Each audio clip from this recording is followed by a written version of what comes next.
Assalomu alaykum, hurmatli o'quvchilar. Bakteriyalar haqida gaplashamiz. Bakteriyalarning o'ziga xos xususiyatlari. Bakteriyalarni ko'z bilan ko'rib bo'lmaydi. Faqatgina ularning koloniyasini ko'rish mumkin. Bakteriyalar yadroga ega bo'lmagan hujayralardir. Bakteriyalar 20-30 daqiqada ko'paya oladi. Ya'ni ozuqa va sharoit yetarli bo'lganda har 20-30 daqiqada bakteriya hujayralari bo'linib ko'payish xususiyatiga ega. Bakteriyalar noqulay sharoitda sporalar hosil qiladi va bakteriya sporalari 140 gradus yuqori haroratgacha va -253 gradusgacha yashay oladi. Ya'ni o'zining hayotchanlik xususiyatini saqlab qolish xususiyatiga ega. Bakteriyalar shakliga ko'ra 3 ta turga bo'linadi. Sharsimon bakteriyalar koklar deb ataladi. Tayoqchasimon bakteriyalar esa batsillalar deb ataladi.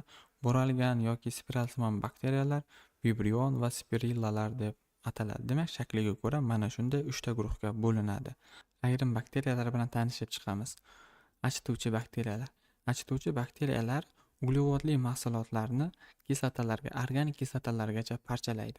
Ushbu bakteriyalarning faoliyatidan sanoatda sut qatiq olishda, terini oshlashda, tuzlamalar tayyorlashda va siloz bostirish jarayonlarida foydalanamiz. Aynan achituvchi bakteriyalarda. Demak, achish bu uglevodli mahsulotlarning bakteriyalar tomonidan parchalanishi. Undan tashqari chirituvchi bakteriyalar ham mavjud. Chirituvchi bakteriyalar esa azotli mahsulotlarni, asosan oqsillarni parchalaydi. Ya'ni organizm qoldiqlarini parchalab, tabiatda sanitarlik vazifalarini bajaradi.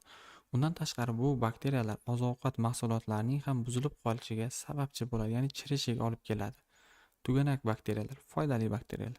Tuganak bakteriyalar dukkakli o'simliklarning ildizida yashab, ya'ni simbioz hayot kechirib, havodagi erkin azotni o'zlashtiradi va tuproqni azot bilan boyitadi va o'simliklarning rivojlanishiga sharoit yaratib beradi. Ikkita organizmlarning bir-biriga foydali munosabati simbioz deyiladi. Ya'ni tuganak bakteriya bilan dukkakli o'simlikning foydali munosabati simbiozga misol bo'ladi. Va parazit bakteriyalar. Parazit bakteriyalar insonlarda, organizmlarda parazitlik qiladi. Masalan, tez rivojlanuvchi kasalliklarga o'lat, vabo va kuydirgi kasalliklari misol bo'ladi. Insonlarda sekin rivojlanuvchi kasallik bu sil kasalligidir.